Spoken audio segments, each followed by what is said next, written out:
I'd barely stepped inside before my son, Eric, called out from the den, voice sharp as the New England wind.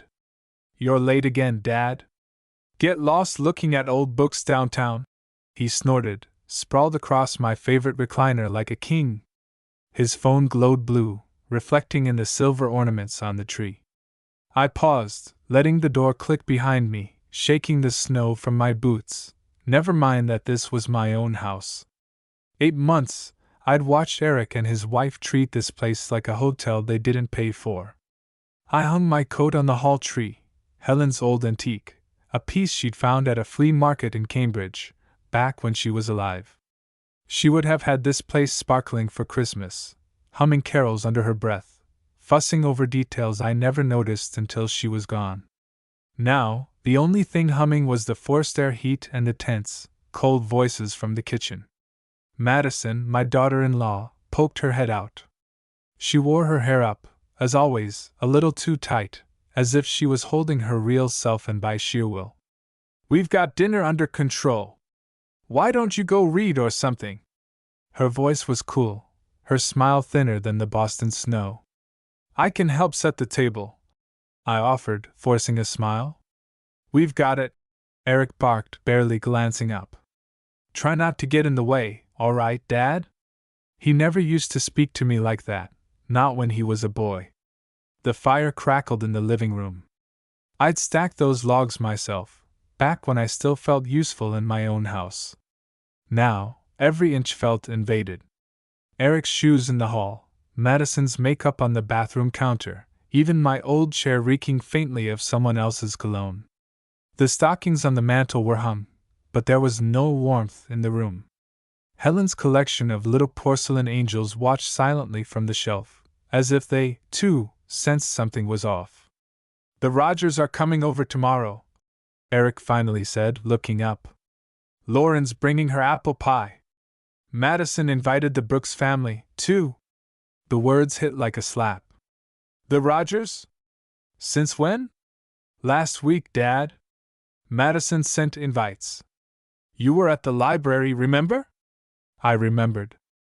I'd been volunteering every Thursday at the Westwood Library for 3 years, ever since retirement. They always planned things when I was gone. Now my house was going to be full of people I barely knew, eating food bought with my pension, at a table I'd built with my own hands. "How many are we talking?" I asked, trying to keep my voice steady. 8, 9, maybe more. It's not a big deal." Eric waved me off. "Just a few people," Madison added, her back to me. But the refrigerator told another story: champagne, imported cheese, a 20-pound turkey, all far more expensive than anything I ever bought for Christmas.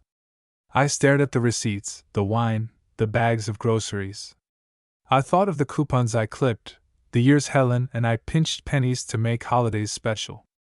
Now my son spent my money like it was his birthright. I went upstairs to my room, the only place left that felt like mine. The old house creaked under my feet. I sat in Helen's armchair by the window, looking out at the snow falling on the neighborhood. The lights across the street glowed warm and yellow, the Donovans' kids running circles in the yard, laughter echoing through the cold. In my hands I found myself holding one of our old photo albums. Helen had been so proud of those albums, every picture labeled, every Christmas chronicled. There was Eric, age 5, grinning with a gap-toothed smile as he tore open a Red Sox jersey. There was Helen, holding him, her face full of pride. I remembered the long nights she'd spent making Christmas magic out of nothing, the years she'd talk me into singing carols, even when I was tired from working late at the factory. I turned the page, and there was Eric again, in his college cap and gown, eyes shining with possibility. Where had that boy gone? The quiet downstairs was soon broken by a door slamming. Madison's voice, sharp, ordering Eric to help her with something. I closed the album, my chest tight. I couldn't remember the last time anyone had thanked me for what I did, for what I gave up. My retirement fund was nearly half what it should have been. 8 months of extra groceries, extra heat, water, cable bills, each bill a little higher, each month my savings a little lower. As the snow continued to fall, I wondered what Helen would say if she saw this. Would she tell me to speak up? To throw them out? Or would she try to find the good, as she always did? I didn't know. I just knew tomorrow was Christmas, and I was dreading it. But I also knew something else. I was still the man who built this house. And maybe, just maybe, it was time to remind everyone who I was. Christmas morning arrived cold and bright, the Boston sky nearly white with clouds. I woke before the sun, as I always did, my old bones tuned to decades of early shifts at the factory. For a long while, I just listened to the silence, a silence that didn't last. Downstairs, I could hear Madison's voice, too loud, giving instructions over the clatter of pots and pans. Eric was nowhere in earshot. I dressed slowly, pulling on the sweater Helen knitted our last Christmas together. The scent of her perfume still clung to the wool, faint but stubborn. At the top of the stairs I paused, hands on the rail, remembering how she used to wait for me every holiday morning, a cup of coffee in her hands and that familiar, patient smile. Now, the only patience in the house was mine.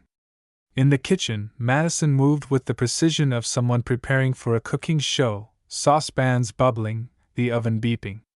Expensive platters I didn't recognize crowded the counters. She glanced at me. "Coffee's in the pot. Try not to get underfoot, okay?" She didn't look up again. I poured myself a cup, taking the chipped mug with the old Harvard logo, my favorite. Madison gave a tiny frown at the mug, as if it didn't fit her vision of the perfect breakfast scene. I peeked into the dining room. The table was dressed like a wedding, cloth napkins, crystal glasses, silver candlesticks, Helen's best, dragged out of storage for strangers.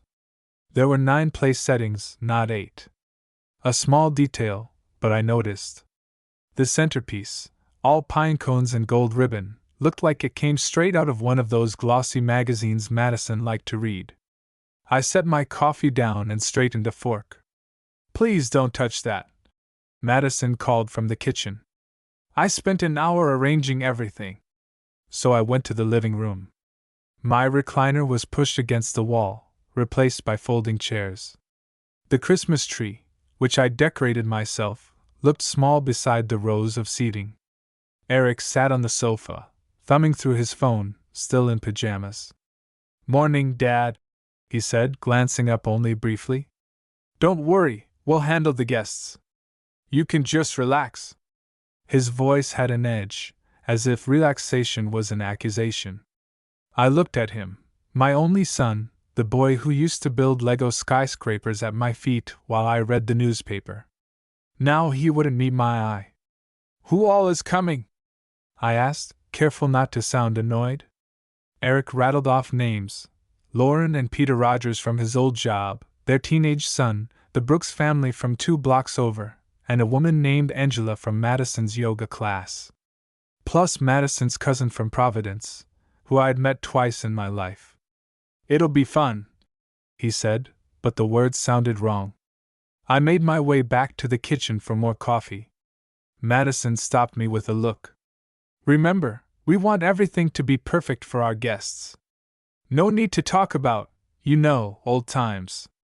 Let's keep it light." Her voice was pleasant, but it landed like a slap. As if my memories were an embarrassment to be hidden away. The hours dragged. The house filled with the scent of turkey and spices, but none of the joy I remembered. At 2 o'clock sharp, the doorbell started ringing. I let the guests in, one by one. Everyone greeted Madison first.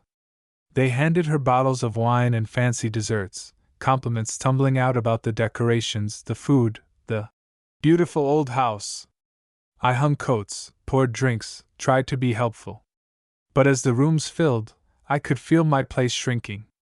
The guests laughed and chattered, their voices bouncing off the walls, but rarely addressed to me. Eric played host, making introductions. Madison moved between kitchen and dining room, never missing a beat. "That's my father-in-law, Jack," she'd say, as if explaining an old piece of furniture that came with the house. Dinner was called at last. Everyone filed into the dining room, taking their places. I headed for the head of the table, the seat I'd occupied every Christmas since Helen and I first bought this place. But Eric was there, blocking my way. He leaned in close, voice low enough only I could hear. "Why don't you sit at the card table in the kitchen? More room for everyone out here." His words stunned me. For a second, I thought he must be joking. But his eyes held no trace of humor.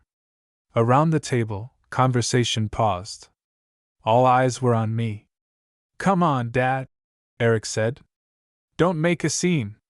The humiliation burned, but I refused to let him see me break. I turned without a word and made my way back toward the kitchen, leaving my own seat, my own table, to my son and his guests. From the kitchen, I watched through the doorway as they laughed and toasted, as if nothing had happened. My house, my food, my memories, handed over as if I was just a tenant, an afterthought. I sat at the small folding table by myself, listening to the muffled laughter, feeling the weight of every sacrifice I'd ever made for Eric pressing down on my heart. The snow fell heavier outside, blanketing the world in white. I sipped my coffee, and for the first time in my life, I didn't feel like it was Christmas at all. The laughter from the dining room stung more than I'd expected. Forks clinked against plates, wine glasses chimed, and every now and then, I'd hear Madison's high-pitched laugh ringing above the rest. I tried to focus on my own plate: turkey, stuffing, mashed potatoes, though the food tasted like cardboard. I looked out the frosted kitchen window. The yard was empty, save for the fresh snow piling up on Helen's old garden bench, the one I'd built for her on our 25th anniversary. After a while, I stopped pretending to eat. Instead, I sipped coffee and listened as the stories drifted from the other room. Madison was telling everyone about their supposed hard times, how she and Eric had overcome so much to land on their feet. The irony of it made me clench my jaw. They'd landed on my feet, on my pension, in my house. Not that anyone in that room seemed to realize. "Uncle Jack, do you want some dessert?" Angela, Madison's cousin, poked her head into the kitchen. She was the only one who remembered I was there. "Madison made pecan pie and tiramisu." I forced a smile. "No, thank you, dear. I'm just finishing up here." She shrugged, a little embarrassed by the awkwardness, and retreated to the laughter. I caught my reflection in the window, a tired old man with a cup of coffee, sitting alone at the edge of his own life. They moved on to games after dinner, some kind of trivia that filled the dining room with shouts and cheers. Every so often I'd hear Eric say something like, "Dad always loses at this," as if I were part of the fun. I stayed in the kitchen, cleaning up dishes I hadn't dirted, putting away food I hadn't prepared. My hands worked automatically, my mind drifting back to other Christmases. I could almost hear Helen humming, her quiet voice blending with the old radio in the background. The guests didn't linger late. Around 9, people began bundling into coats, laughing as they slipped into boots and gloves. Madison handed out little gift bags, Eric grinned for selfies. I kept to the kitchen, wiping the same counter twice, just to have something to do. When the door finally closed on the last guest, the house grew quiet, almost peaceful. For a brief second, I hoped for a kind word, some sign of gratitude. Instead, Madison swept into the kitchen, frowning at a stray spoon. "Next time, could you please stay out of the way, Jack? You're making things more stressful for everyone." Eric appeared behind her, arms crossed, eyes hard. "You heard her, Dad. You're not pulling your weight around here. You just sit around reading old books, while we do everything." The words hit me harder than I expected. After 8 months, the truth of how they saw me was as cold as the Boston wind. "This is my house," I said, barely above a whisper. "I paid for it. Every board, every nail." Eric cut me off with a laugh. "Yeah, well, times change. Maybe it's time you thought about somewhere smaller. Maybe a retirement community would be a better fit. Madison didn't even meet my eyes. We're just trying to help. But you need to stop acting like you run things. That was it then. No thanks, no warmth, not even a Merry Christmas. Just a warning to know my place. I went upstairs, my steps slow, every joint aching with the weight of disappointment. In my bedroom, I sat on the edge of the bed, surrounded by silence. On the nightstand was Helen's picture. Her eyes, kind as ever, seemed to look right through me. I picked it up, remembering the years when this house had been filled with love, not resentment. I spent most of the night awake, thinking about everything that had changed and everything I'd lost. I replayed Eric's words in my mind. You're not pulling your weight. I thought about the bills, the groceries, the quiet sacrifices, the way I'd swallowed my pride for months because that's what parents do. But lying there in the dark, I realized something important. I didn't owe Eric or Madison anything, not anymore. I'd given enough, supported enough, and been silent long enough. Helen would have told me to stand up for myself. Don't let them walk all over you, Jack. I could almost hear her say, voice gentle but firm. As the first light crept into the room, I made up my mind. This was still my house. My name on the deed, my hands that built the shelves and painted the walls. I'd welcome them in when they needed help, but I wouldn't be disrespected in my own home. Downstairs, I could hear them moving around, oblivious to the storm brewing inside me. I made coffee, poured it into Helen's old mug, and sat at the kitchen table with a piece of paper and a pen. Today, things were going to change. I was done being a background character in my own story. That morning, the house was quiet in the way it only gets after a storm, tense, uneasy, waiting for the next move. I sat at the kitchen table, pen in hand, paper in front of me. For the first time in months, my mind was clear. I wasn't thinking about the next grocery bill, or the thermostat settings, or how to keep peace between Eric and Madison. I was thinking about how to take my life back.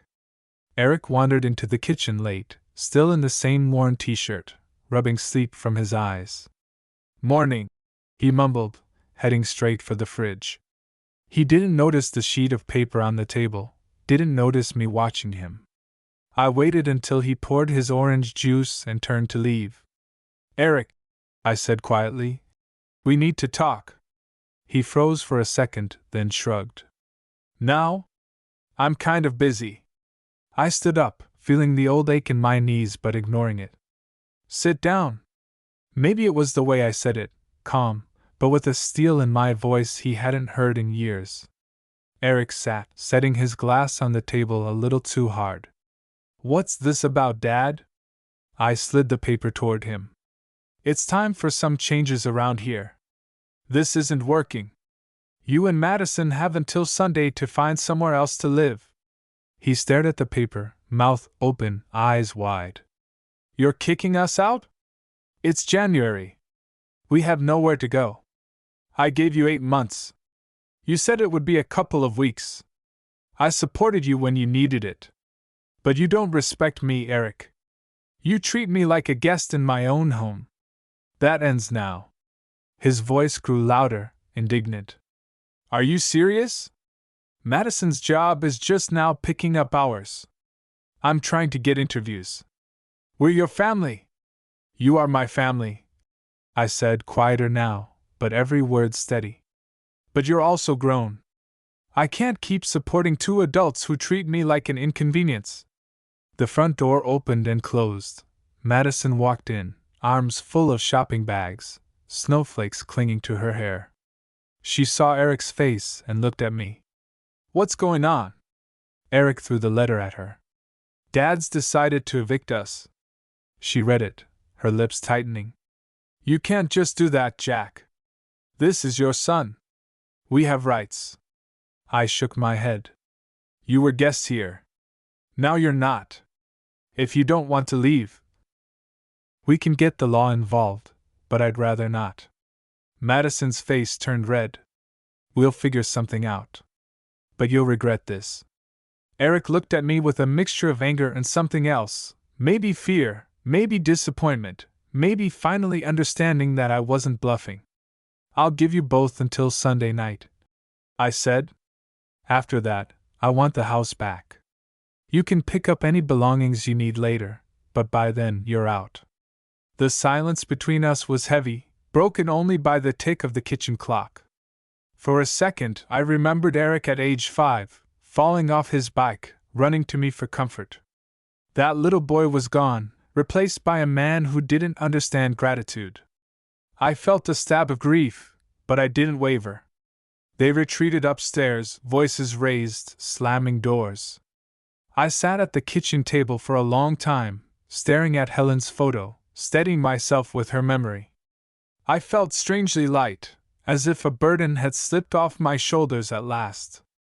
That day, I made calls, to a locksmith, to my lawyer friend Frank, to the utility companies. I explained that the other names on my accounts would be coming off soon. Frank, a soft-spoken man from my old poker group, assured me everything was legal, especially since I'd been clear, fair, and offered them time. "It's your house, Jack. You did your duty as a father and then some." I even went for a walk, something I hadn't done in ages. The snow was deep and crisp, the air sharp. I strolled through the neighborhood, passing the Donovans' house, warm lights, happy laughter spilling through the windows. Mr. Donovan waved me over for a moment. "Rough holidays?" he asked gently, as if he already knew. I nodded, managing a thin smile. "Family's complicated," I said. "But sometimes enough is enough." He clapped me on the shoulder. "We all reach that point, Jack. Don't let anyone make you feel guilty for taking care of yourself." By evening, the house felt different, charged with a nervous energy. Eric and Madison barely spoke to me, sticking to their room, slamming doors, muttering on the phone to friends. I ate dinner at the kitchen table, alone, but I felt more at peace than I had in months. That night, as I got ready for bed, I heard Madison's voice drifting down the hall, sharp, angry, accusing Eric of not doing enough, of not seeing this coming. I wondered if they'd ever really grown up, or if they'd always expected someone else to carry them. I slept better than I had in a long time. I dreamed of Helen, her smile soft and warm, telling me she was proud of me for finally standing up for myself. Sunday was coming fast. And so was freedom. The days before Sunday crawled by, heavy with tension. I kept to my routines, fixing myself oatmeal in the morning, tidying up the living room, sometimes just sitting by the window watching the world move on without me. Eric and Madison avoided me, their footsteps a constant shuffle above my head, their voices muted behind the closed door of the guest room. They were making calls, frantic, hushed, sometimes angry. Once or twice, I heard Madison crying, blaming Eric for not fighting back harder, for letting that old man push them out. For the first time in 8 months, I felt like I was living for myself again. I brewed strong coffee in the mornings and listened to the oldies radio station Helen used to love. I dusted the shelves and took out the trash, small chores that gave me a sense of order in the chaos. I even pulled out my chess set and played through some old games Helen and I used to share in the evenings. Her favorite pieces were the knights. She said they moved just like life, always sidestepping, never straight ahead. On Friday, Eric finally broke the silence. He came into the kitchen, jaw clenched, his voice tight. "Dad, we need more time. We've called everywhere. Apartments are booked, hotels are expensive. Can't you give us until the end of the month?" I shook my head. "You had 8 months, Eric. I've already called the locksmith. Sunday night is the deadline." His face twisted in frustration. "What are you going to do, call the cops on your own son?" "If I have to," I said, voice steady. "But I hope it doesn't come to that." He stormed out, slamming the door hard enough to rattle the plates in the cupboard. I heard Madison on the phone later, telling someone how unfair I was being, how heartless. But deep down, I think they both knew there was no turning back. Saturday afternoon, I called my friend Frank again. "Everything's above board, Jack," he reassured me. "If they won't leave, the police will help. You've been more than generous." That night, I lay in bed listening to the wind rattle the old windows. Helen's photo sat on my nightstand. I picked it up and traced her smile with my thumb, remembering the way she'd always make the best out of any situation. I wished she were here. I wished she could see that I was finally keeping my promise to look out for myself. Sunday dawned clear and cold. I made pancakes, humming one of Helen's favorite tunes. Eric and Madison packed in silence, their anger burned out, replaced by something close to resignation. Madison's voice had lost its sharp edge. She moved through the house like a shadow, gathering her cosmetics and clothes, her voice flat as she spoke to Eric. By mid-afternoon, suitcases lined the hallway. Eric stood in the living room, looking at the photos on the mantel. "You're really doing this, Dad?" he asked, his voice small. I nodded. "I am. I wish things were different, but I need my life back." Madison came down the stairs, tears streaking her face. "You're breaking up your family, Jack. You'll regret this when you're old and alone." I took a breath, feeling every one of my 70 years, but standing tall. "I was already alone, Madison. You just made it feel worse." They loaded their things into Eric's old sedan. I watched from the porch, the cold wind biting my cheeks, but I didn't move. Madison got in the passenger seat, slamming the door. Eric hesitated, turning back to me. For a second, I saw a flicker of the boy he used to be, the one who used to bring me wildflowers from the field, who'd run to me after school, who'd call me hero. But that boy was gone. He opened his mouth, but whatever words he was searching for got lost. He nodded once, then got into the car. The engine started, and they pulled out of the driveway, tires crunching over the snow. I watched until they disappeared around the corner, my breath hanging in the air. The house was silent. For a long moment I just stood there, feeling the wind and the cold, listening to nothing but my own heartbeat. I expected to feel relief, maybe even triumph, but what I felt most of all was emptiness, a vast, echoing quiet that filled every room. I walked inside and shut the door, locking it behind me. The living room looked untouched, the Christmas decorations still twinkling in the fading afternoon light. I walked through each room, reclaiming the space with every step. In the kitchen, I made a fresh pot of coffee, letting the warm steam fill the air. I opened the window just a crack, breathing in the sharp, clean scent of winter. For the first time in months, I sat in my old chair by the fire, stretching my legs out and listening to the silence. I thought about Helen, about all the years we built this life together, about the sacrifices and the joys, about the lessons we tried to teach our son. I wondered what she'd say if she could see me now. Maybe she'd be proud. Maybe she'd just hold my hand and tell me I did the right thing. As the sun set behind the snowy rooftops, I felt something shifting inside me. Not happiness, not quite yet, but hope, a fragile, tentative hope that tomorrow would be better, that peace could return to this house, that life could go on. And I knew, finally, that I was home. That first evening alone, the house seemed to breathe differently. The silence wasn't heavy anymore. It was clean, like the air after a snowstorm. I wandered from room to room, surprised at how much space there suddenly was. No more shoes scattered in the hallway, no voices drifting from behind closed doors, no loud TV in the middle of the afternoon. I tidied up the kitchen, putting away the last of Madison's fancy dishes, and made myself a simple dinner, grilled cheese and tomato soup, just the way Helen used to make it. Afterward, I took my coffee to the living room and sat by the fire. My old chessboard open in front of me. For the first time in a long while, I set up both sides and played through a match I remembered from a magazine decades ago. Every time I made a move, I thought of Helen's advice. "Life's like chess, Jack. You don't win by sitting still, and you can't always save everyone's king." That night, as I climbed into bed, The wind rattled the window panes and the old house creaked, but it felt like the walls were finally on my side again. I slept deeply, dreaming of Helen humming softly, the kind of peace I hadn't known in years. The next morning, I awoke early, as always. It took me a minute to remember why the house was so quiet, and then it hit me. I didn't feel sad or angry, just resolved. I started the day by brewing strong coffee, then took a walk around the block, greeting neighbors who raised their eyebrows at my sudden solo status. Word travels fast in a town like this, especially among old friends. That afternoon, Mr. Donovan knocked on my door, holding a tin of Christmas cookies.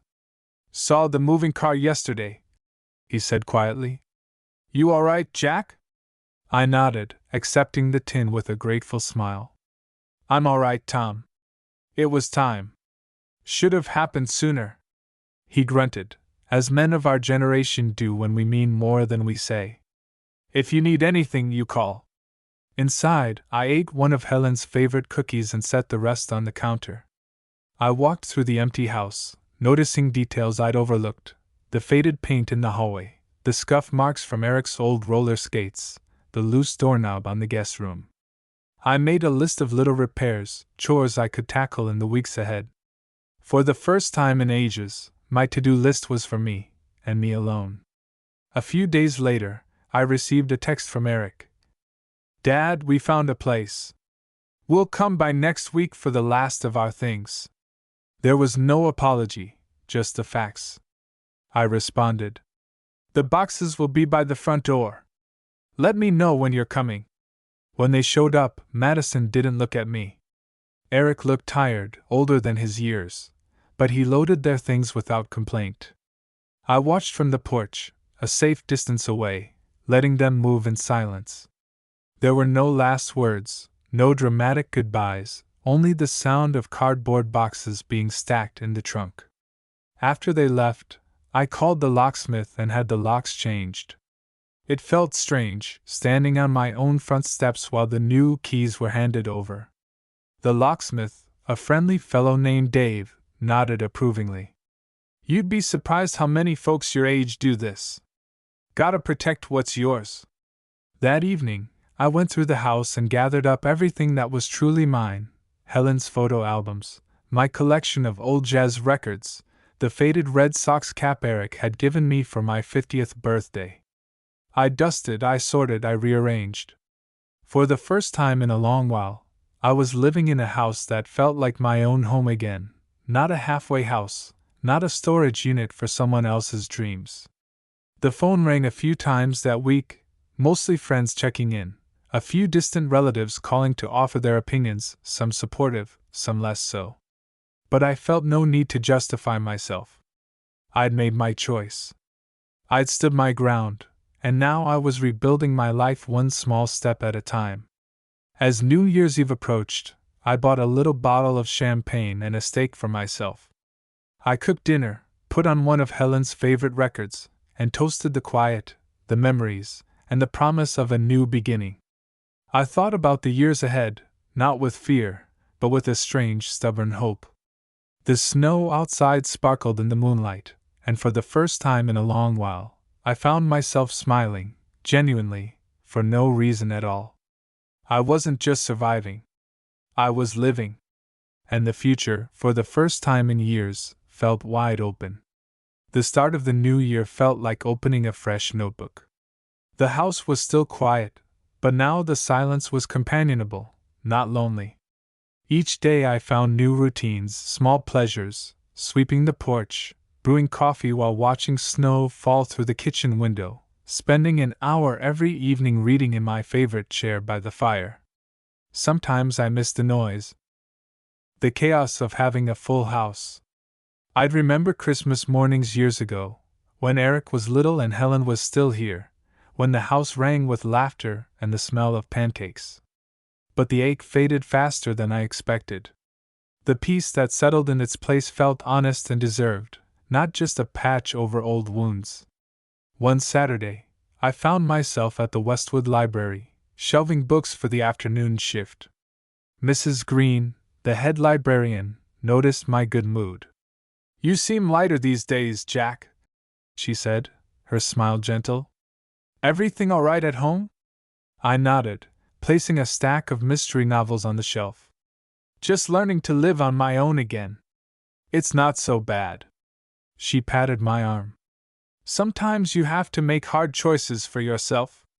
You've always put others first. Now it's your turn. Her words stuck with me.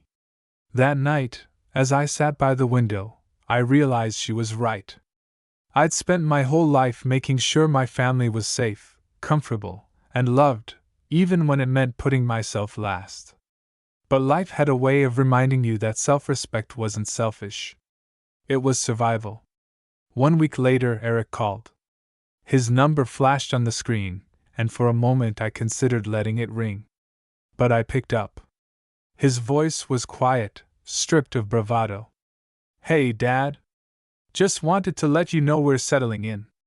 Madison got some more hours at work. I found something part-time.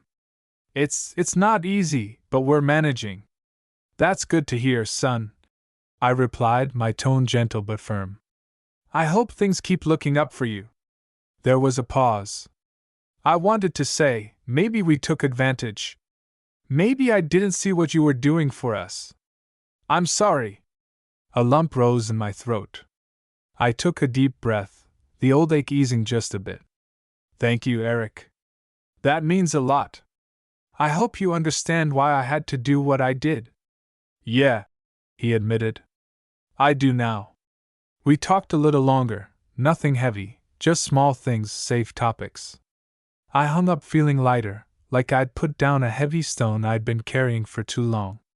Spring came early that year, and I threw myself into small projects, repainting the kitchen, patching the fence, even digging out Helen's old garden beds behind the house.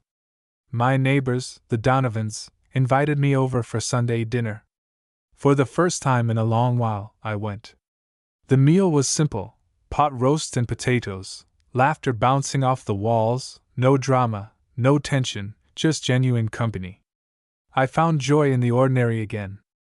I called old friends, joined a chess club at the senior center, even took a weekend trip to Cape Cod just because I could. Every morning, I'd pour my coffee and thank Helen in my heart for the years we shared, and for the quiet strength she'd left behind in me. On the anniversary of Helen's passing, Eric surprised me. He showed up at the house, alone, holding a small bouquet of wildflowers, Helen's favorite. Thought you could use some company, he said. We sat on the back porch, drinking iced tea, sharing memories. He apologized again, but this time there was no bitterness. Just understanding. We talked about Helen, about the tough choices life brings, about learning to stand up for yourself even when it's hard. That afternoon, as Eric left, he hugged me, tight, not the half-hearted kind from months before. Love you, Dad. Thanks for everything. I watched him walk down the drive, feeling proud. Not because I'd been tough or stubborn, but because I'd found the courage to draw a line when I needed to. I'd taught Eric a lesson he wouldn't find in any book. Self-respect is a gift you give to yourself, and sometimes, the only way to help the ones you love is by showing them the door. That night, I sat on my porch, the spring air cool and clean, the neighborhood peaceful. The house behind me glowed with a soft, golden light. My home, quiet, yes, but mine again. As the sun slipped behind the trees, I closed my eyes and let myself be grateful, for Helen, for the strength to make hard choices, for the hope that always follows after the storm. And so, life went on. Not the way I'd planned, but with dignity, peace, and a quiet kind of happiness that comes from knowing you stood your ground, and finally came home to yourself.